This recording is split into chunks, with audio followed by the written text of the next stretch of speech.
Pria ini miskin, tanpa jabatan, tanpa koneksi.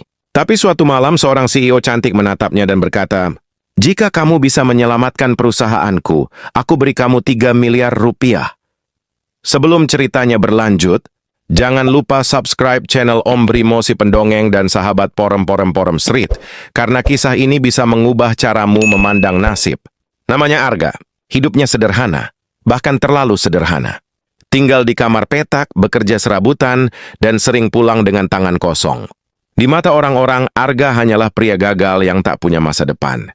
Tajadut yang tahu itu dulu ia pernah kuliah ekonomi, tapi terpaksa berhenti karena orang tuanya meninggal dan utang menumpuk.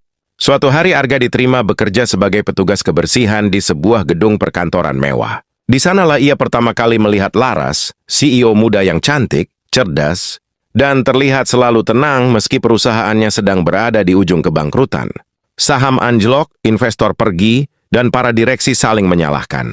Malam itu Arga tanpa sengaja mendengar rapat darurat. Setelah semua orang pergi, ia melihat laporan keuangan berserakan di meja. Naluri lamanya bergerak. Ia duduk membaca lalu menuliskan catatan di kertas bekas. Isinya sederhana tapi tepat sasaran, kesalahan strategi, pemborosan yang tak terlihat, dan satu langkah berani untuk menyelamatkan arus kas perusahaan.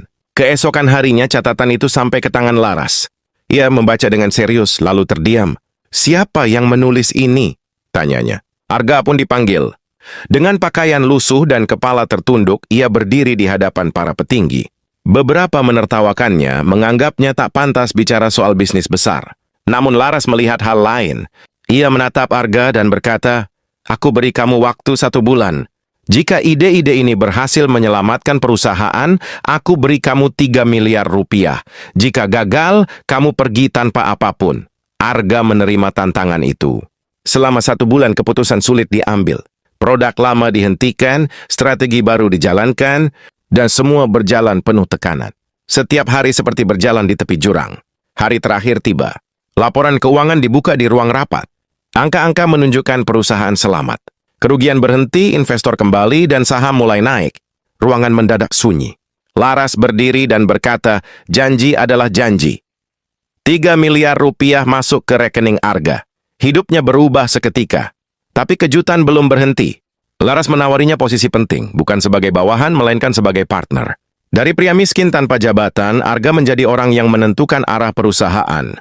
Sejak hari itu ia percaya, nasib bisa berbalik kapan saja, selama keberanian bertemu dengan kesempatan.